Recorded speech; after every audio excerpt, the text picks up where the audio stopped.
आज के इस बहुत ही सुंदर अवसर पर हमारे बीच उपस्थित परम पूजनीय सरसंघ चालक श्री मोहन जी भागवत, हम सभी के लाडले नेता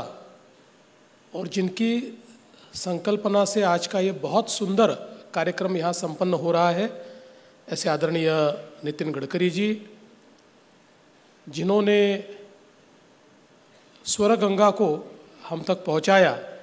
ऐसे शंकर महादेवन जी, खासदार सांस्कृतिक महोत्सव के अध्यक्ष अनिल सोले जी, हमारे पालक मंत्री चंद्रशेखर बावनकुळे जी, अशोकराव मानकर जी, राजेश बागड़ी जी, जयप्रकाश गुप्ता जी, दीपक खिरवड़कर जी, जिन्होंने बहुत ही सुंदर निवेदन किया, ऐसे शरद केड़कर जी, यहाँ पर उपस्थित सभी बहनों और भाइयों, मैं सबसे पहले आदरणीय नितिन जी का बहुत बहुत आभार व्यक्त करता हूँ कि उन्होंने इस संकल्पना को जन्म दिया और इन संघ गीतों को हम तक पहुँचाने के लिए ये पूरी व्यवस्था उनके माध्यम से खड़ी हुई और ये देशभक्ति के राष्ट्र जीवन को समृद्ध करने वाले जो गीत है, इन सभी गीतों का संकलन करते हुए हम तक इन गीतों को पहुंचाने के लिए व्यक्ति भी ऐसा चुना जिनके नाम में शंकर भी है और महादेव भी है। महादेव अपनी जटा में गंगा को धारण करते थे, ये अपने स्वर में स्वर गंगा को धारण करते हैं। और एक बहुत ही संस्मरणीय इस प्रकार का यह कार्यक्रम राष्ट्रीय स्वयंसेवक संघ को 100 साल पूर्ण हो रहे हैं। ऐसे अवसर पर इन सभी गीतों को संकलित करना ये भी अपने आप में एक बहुत महत्वपूर्ण बात है। आज जब हम लोग कॉपीराइट के ज़माने में है और कोई भी व्यक्ति, कोई भी गीतकार, गायक अपने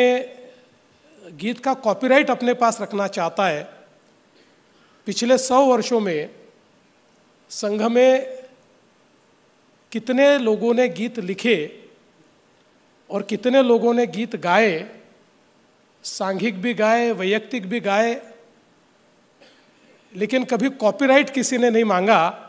इसीलिए ये गीत अजरामर हुए। लिखने वाले व्यक्ति कौन है ये पता नहीं है, लेकिन गीत सभी को पता है। और मैं ऐसा मानता हूँ कि यही जो संघ भावना है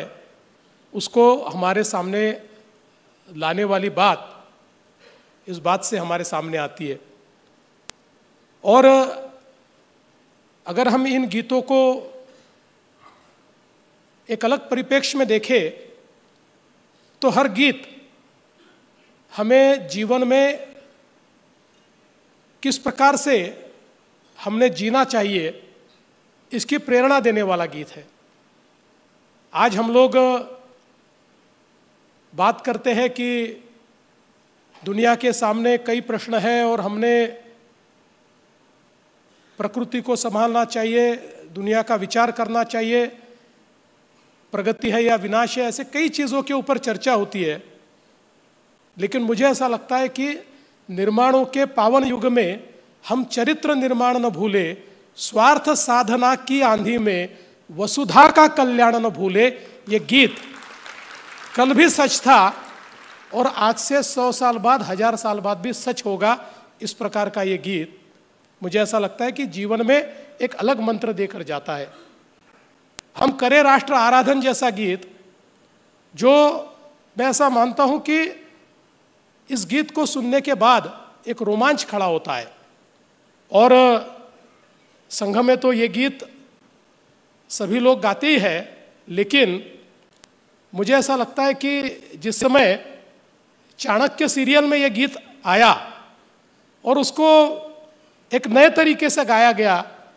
तब ये ध्यान में आया कि ये गीत केवल प्रेरणा देने वाला गीत नहीं है, तो ये युद्ध का उद्घोष करने वाला भी गीत हो सकता है। इस प्रकार से इसको हम लोगों ने सुना है। और मुझे ऐसा लगता है कि अपने जीवन में जब भी कभी निराशा आती है, और हर व्यक्ति को कभी ना कभी ऐसा लगता है, कभी ना कभी निराशा आती है, उस समय चरैवेति चरैवेति यही तो मंत्र है अपना, शुभंकर मंत्र है अपना। हमारी प्रेरणा भास्कर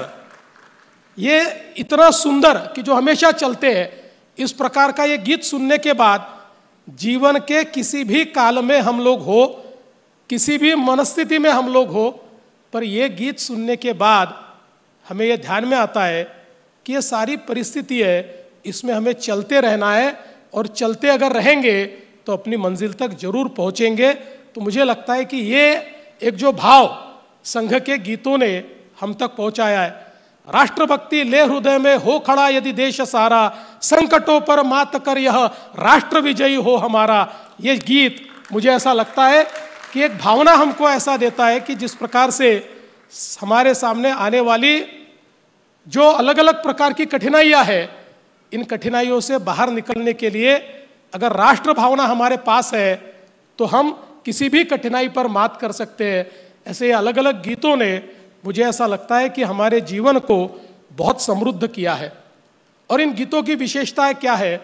तो मुझे ऐसा लगता है कि इससे जो एक भावना तैयार होती है, एक संगठन और सांघिक भावना तैयार होती है। संघ में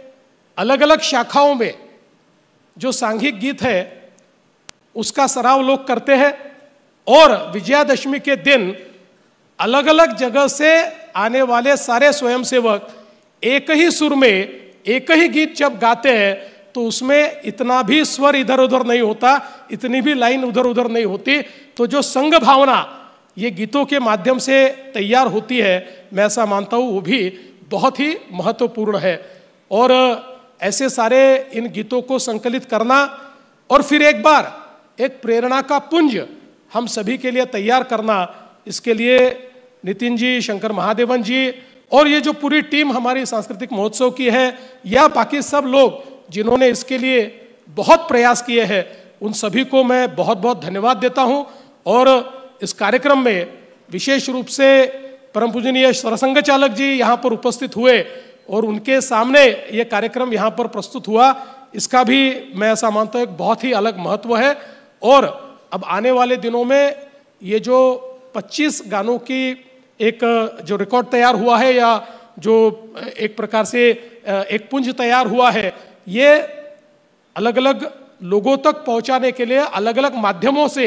हम लोग पहुंचाने का प्रयास करेंगे, ऐसा विश्वास मैं व्यक्त करता हूं। फिर एक बार सभी को बहुत बहुत शुभकामनाएं देते हुए अपने शब्दों को विराम देता हूं। धन्यवाद। जय हिंद।